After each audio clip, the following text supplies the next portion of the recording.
Você falou muito da reportagem do Adriano, foi na Fox em 2012, né, Túlio? Essa reportagem, cara, foi uma coisa... Eu acho que foi eu me lembro que o meu amigo Vitorino Scherman, que Deus o tenha, melhor repórter com quem eu já trabalhei, me lembro que ele falou isso pra mim na época, falou: Portela, meu filho pequeno, me desculpa, gente. Problema nenhum. Eu me lembro que ele falou na época assim: Portela, eu acho que eu trabalho há muito tempo, ele tinha, sei lá, uns 10 anos a mais que eu, e falou assim: Portela, tem gente que já está na reportagem, já está nesse ramo há muito mais tempo que você, e ainda não fez um material como esse. A gente sabia que a gente tinha feito um material bacana, eu, o repórter cinematográfico Rogério Siciliano, o auxiliar Irving Santana, na época, hoje já é também cinegrafista.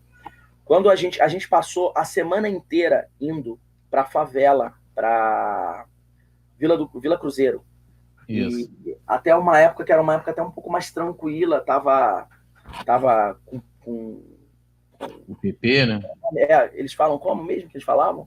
Tava com pacificado. Tava pacificado, mas eles chamavam como? Que era o P, não? Qual o nome? O PP. O PP, isso. Tinha o PP lá. Então tava mais tranquilo, ela faz parte do complexo do Alemão, então é complicado ir lá. E a gente está no esporte, a gente não está acostumado a fazer esse tipo de matéria na cidade. Quando eu me formo em jornalismo, eu não sou jornalista. Estou apto a fazer qualquer tipo de coisa. Mas o meu costume era viver o dia a dia de um clube. Mas a gente topou o desafio e a gente foi durante a semana inteira, cara.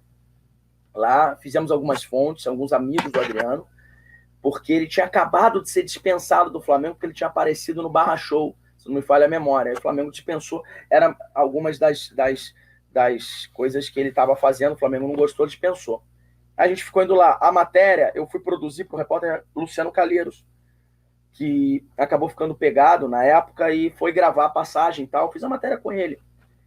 E aí a gente acabou fazendo algumas fontes. No sábado, eu me lembro que eu tive uma crise de pedra no rim. Não sei, quem já teve pedra no rim sabe que pedra no rim, dizem que é a maior dor que existe no mundo, maior até que a do parto. Tive até recentemente, novamente. Tenho essa tendência, infelizmente. Cara, eu tive uma crise enorme, eu nem sabia que era pedra no rim na época, foi a primeira vez, passei muito mal, e aí eu sei que me ligaram no sábado à noite, e eu com crise no pedra no rim e tal, dizendo que o Adriano estava lá, e que domingo, no dia seguinte de manhã, ia ter um jogo do time do pai dele, que ele já jogou, que era o Ang Futebol Clube com H, Ang com H, e que ele estava lá para ver isso, que talvez ele fosse até jogar, que era a decisão. Falei, bom, já fui toda semana, a matéria já estava pronta, mas não tinha o Adriano, mas tinham vários depoimentos pessoal, porque a matéria era focada em por que o Adriano gostava tanto de ir para a comunidade dele. E, bom, o Adriano estando lá, eu liguei para o meu chefe de reportagem, expliquei para ele sabia que eu estava com uma crise de pedra no rim, falou, bom, vou mandar lá fulano de tal. Eu falei, não, eu vou. Foi a semana inteira na comunidade, foi a semana inteira, você fez o trabalho de campo, não, eu vou tomar aqui o analgésico, Buscopan, Tramal, mas eu vou. Ok, se você se sente bem, você vai. Aí chegamos lá no domingo de manhã, me lembro que eu tava urinando sangue, cara. Porra, eu tava assim, com dores fortes mesmo. Mas, cara, tudo aí é o amor pela profissão, é o amor pela matéria. Eu tava me sentindo bem para fazer e tava cheio de tesão. Como diria o Vanderlei Luxemburgo, tava com o negócio apontado pro céu.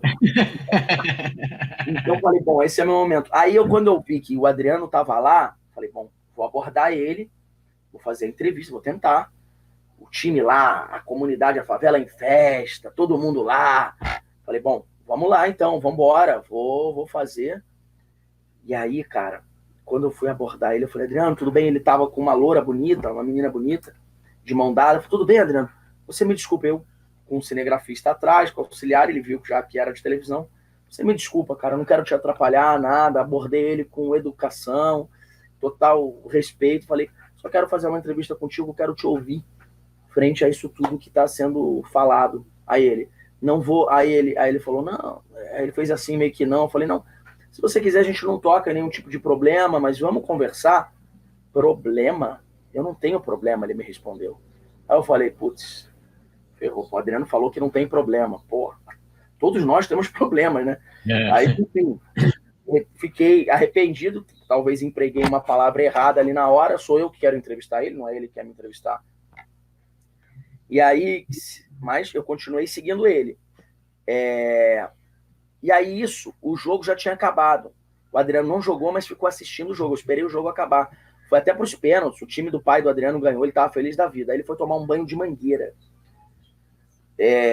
Eu não me lembro, agora eu tô pensando, não sei se o jogo foi, eu acho que o jogo já tinha acabado, o jogo não foi depois, acho que o jogo já tinha acabado. Enfim, ele foi tomar um banho de mangueira numa viela. Quando ele toma um banho de mangueira, eu fui tentar falar com ele sem microfone, sem nada. Adriano, ele falou, você quer falar comigo mesmo? Você quer me entrevistar? Então vai tomar um banho de mangueira comigo.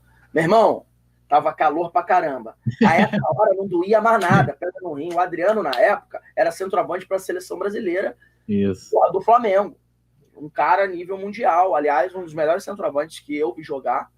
Também. Do Ronaldo, do Romário.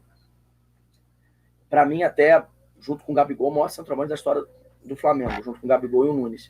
Cara, meu amigo, ele começou, aí me molhou, eu falei, puta que pariu, me molhou. Bom, se ele folgou comigo, veio pra cima de mim e me molhou, eu também vou folgar com ele, amigo. Ele tá dando abertura, faz parte do approach.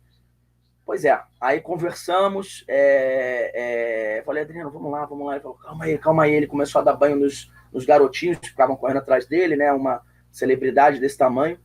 Aí tem uma hora que eu fiquei trocando ideia, conversando amenidades com ele, peguei o microfone depois, que estava desligando a mangueira, já estava meio fraca a mangueira ali de água. Eu falei, Adriano, vamos embora agora, cara. Vamos embora agora, me dá essa moral, vamos junto. Eu quero te entrevistar. Aí ele chegou e falou, vamos embora. Peguei, falei, fiz assim, falei, vamos, Rogério. O Rogério Ciliano, excelente cinegrafista, começou a gravar. E a gente começou. Aí foram 40 minutos de bate-papo, perguntando absolutamente tudo. Não me furtei a deixar de perguntar nada. Até porque foi combinar, não teve nenhuma combinação. Se tivesse uma combinação, não seria interessante a entrevista. A entrevista tinha que rolar a Vera. E foi muito legal. Ele chorou, ele se emocionou. Eu acho que o bacana da entrevista, o mais bacana, foi a maneira como ela correu. Eu costumo falar até com a minha mulher que o contexto das coisas, cara, fazem a diferença. Uma coisa, Túlio, você conseguiu uma entrevista com o Adriano agora, é muito bom. Mas você conseguiu uma entrevista com o Adriano na semana seguinte, que ele saiu do Flamengo, que ele foi dispensado do Flamengo, o principal jogador do clube, o principal ídolo da época do clube, na favela, que é o lugar onde ele sempre se refúgio, era onde ele ficava, né? Era o refúgio dele, entendeu? Então, foi uma coisa que realmente eu não esperava que acontecesse, eu esperava fazer uma boa matéria. Você sempre espera o melhor também, mas esperava alguns depoimentos, a gente conseguiu alguns depoimentos bons, mas a gente foi atrás, fez um trabalho de campo e foi assim, a cereja do bolo. Então, eu me lembro que na época, quando eu estava entrevistando, eu sabia que eu estava fazendo algo muito grande. Para aquela época, é mais ou menos agora, eu não sei dizer, mas é mais ou menos agora como você... algo polêmico, a polêmica da época e você tem uma exclusiva. Tá todo mundo, um assunto que tá todo mundo falando e você... Na época era mais ou menos agora, que a gente não tá com nenhum assunto muito polêmico nesse momento em meio a essa pandemia. Mas é mais ou menos, sei lá, o Gabigol briga com o Dudu, são os principais times hoje do país, são os melhores times hoje do país, Flamengo e Palmeiras, né? Tem uma briga e 2, 3 dias depois, 4 dias depois, o Gabigol fala sobre a briga, sobre o Dudu ter xingado a mãe dele, o que não ocorreu, mas são os 2 principais jogadores hoje dos melhores times do Brasil. Então, foi uma coisa assim, cara, e o Adriano sempre, ele não era um cara eu não me lembro na época de ter tido uma exclusiva dele, desse porte. E na favela, eu acho que a fotografia onde foi, se você olhar, cercado de criança, cercado de ele com uma mangueira, mostrando toda a simplicidade que ele tem, e ele abrindo o coração, falando que o sonho dele era a seleção brasileira, chorando, foram 40 minutos. Eu me lembro que teve gente de todas as emissoras ligando para a Fox. Fox começou a anunciar, 1h da tarde já estava de volta, a entrevista foi domingo de manhã, começou a anunciar que domingo à noite a gente ia dar a entrevista. Estava sendo editada. E aí eu me lembro que, cara, todo mundo ligou para lá, a repercussão foi enorme.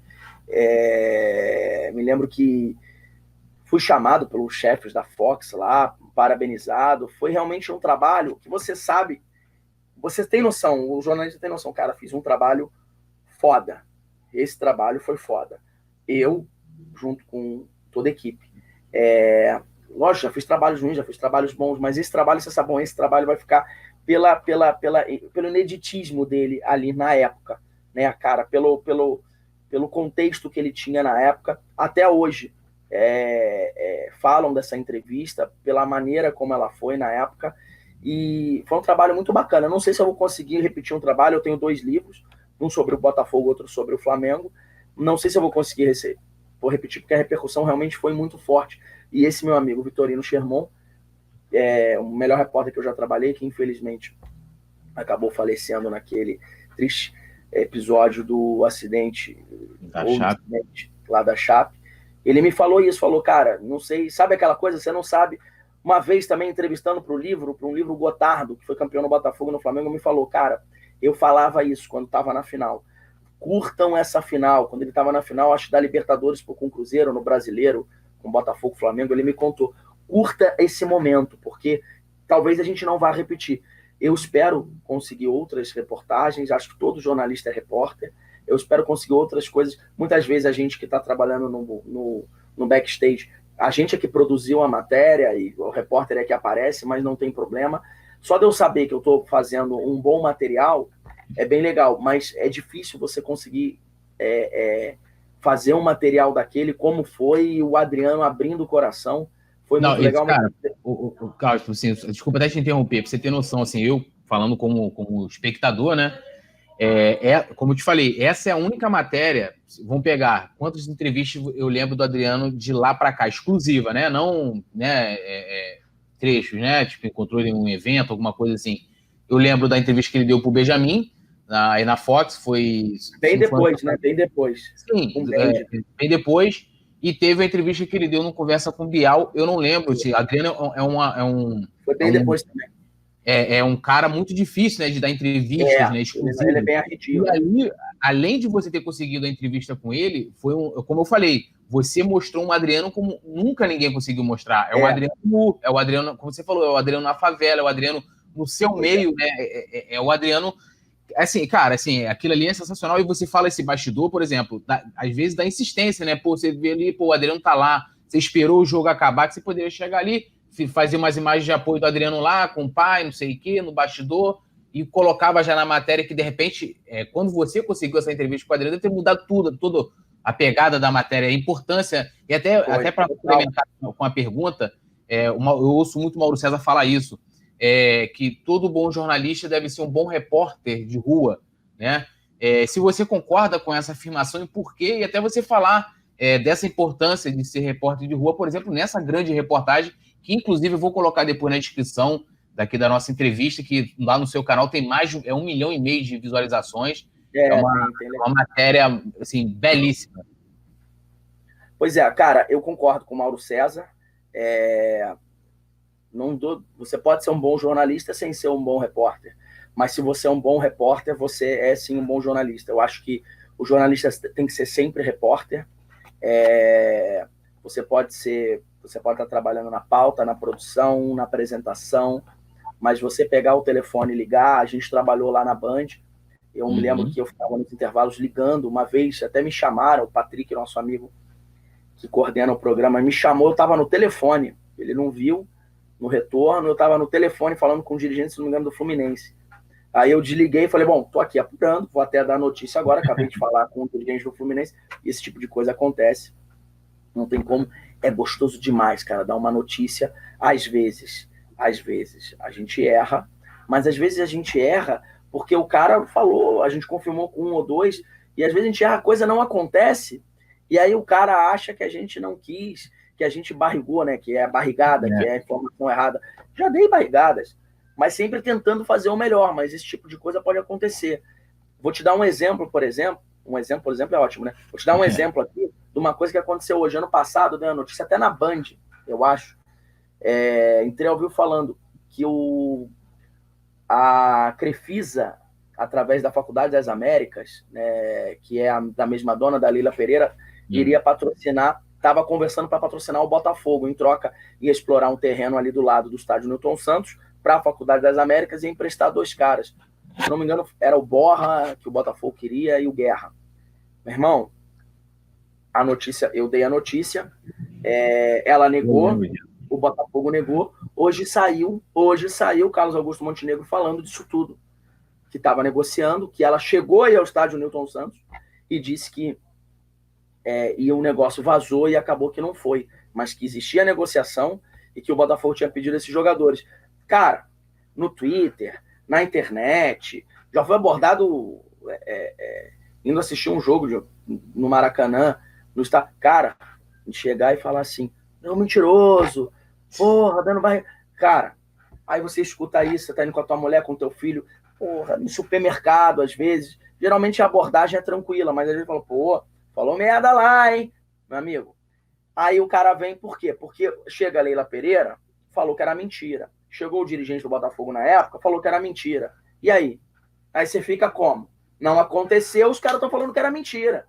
Você fica como? E hoje saiu o Montenegro falando que é verdade não, que ano passado negociar, por acaso ele falou exatamente a notícia. Só que aí não vem aquele cara que xingou no Twitter, que você dá uma outra notícia. Esse aí foi o cara que falou que o Botafogo ia fechar com a Crefisa, com a Leila Pereira. Porra. Então é difícil. E assim, cara, dificilmente quando você acerta alguma coisa, parabéns, legal, é sempre crítica. Twitter é assim. O Mauro César, que é talvez hoje, acredito eu, está entre os 3 principais comentaristas esportivos do Brasil, por toda a repercussão que ele tem, ele fala muito isso e eu super concordo, cara. Você não pode, o dia que você deixar de ser repórter, você perde um lado bom. Não quer dizer que você não vai ser um bom jornalista, tem gente que não tem esse perfil. Mas, cara, se você é um bom repórter, já é meio caminho andado para você ser um bom jornalista. Eu vou ser sempre repórter, estando como repórter ou não. As pessoas até confundem na rua, né? Tem gente que não conhece muito a nossa profissão. Ah, esse aí é repórter, esse aí é jornalista. E repórter é uma função dentro, né? Como tem. Mas no final das contas, o objetivo é sempre o mesmo. Essa matéria aí do Adriano, só para acabar tudo, foi realmente um trabalho muito legal, um trabalho enriquecedor para mim na minha carreira. Não sei se eu espero conseguir repetir alguma coisa. A repercussão foi muito grande e no final ele fala assim para mim, bota a cabeça com cabeça e fala assim para mim, parceiro, não me esculacha, todo mundo me esculacha, pelo amor de Deus. E o nosso objetivo não é esculachar, pelo menos meu, e nem ser chapa branca, é mostrar o que acontecia. Então a gente tentou mostrar um outro lado do Adriano, o lado que por que ele gostava tanto daquela comunidade. E ficou muito claro para mim que ele gosta muito da comunidade. Ele teve um trauma muito forte por ter perdido o pai, que era a pessoa que segurava a onda dele, que era a pessoa que ele tinha confiança, e ali ele encontrava tudo que ele tinha. Ele encontrava o time, que era o time do pai, que era o time do pai que ele jogava, ele encontrava o aconchego dessas pessoas, as lembranças. Está muito claro que era isso. Ele sentia muito falta do pai. E não dá para a gente condenar isso, porque cada um reage de uma forma à morte de um ente querido. Tem gente que entra em depressão, tem gente que precisa voltar a alguns lugares, como era o Adriano, mas a gente sabe que é muito difícil. Graças a Deus eu ainda tenho pai e mãe, mas quem sou eu para condenar uma atitude dele? É uma pena ele não ter vingado. Ali na entrevista ele fala que ele era em 2012, que ele queria jogar a Copa do Mundo do Brasil, ele até volta, ele vai para o Atlético Paranaense e acaba, infelizmente, não decolando no Atlético. Acho que ele era para ter sido camisa 9, tanto na Copa de 2010 quanto na Copa de 2014, não tivesse esses problemas. Uma pena, mas o Adriano não deixa de ter sido um craque, não deixa de ter sido um grande jogador, um ídolo do Flamengo. Não deixa. Agora, fica aquele sentimento. Como a gente tem o sentimento lá no Pedrinho do Vasco, todo mundo sempre fala que era um cara que jogava muito, mas poderia ter sido muito mais. O Djalminha, que jogou no Flamengo, no Palmeiras, jogou muita bola, mas o meu sentimento é que ele poderia ter sido maior que ele foi, e ele foi grande. O Adriano, eu acho que ele poderia estar na prateleira próxima ali do Ronaldo e do Romário. Ele está numa outra prateleira, mas ele poderia estar muito mais próximo se ele tivesse não tido esses problemas todos durante a carreira dele. Mas não vai deixar de ser ídolo, não vai deixar ser um grande craque. É um cara extremamente carismático. É impressionante como ele é carismático. Não, eu espero um dia conseguir uma entrevista com o Adriano para Vai conseguir. homenageá-lo, né? A gente tem um quadro aqui que a gente homenageia os ídolos do Flamengo e o Adriano é muito representativo para nós torcedores.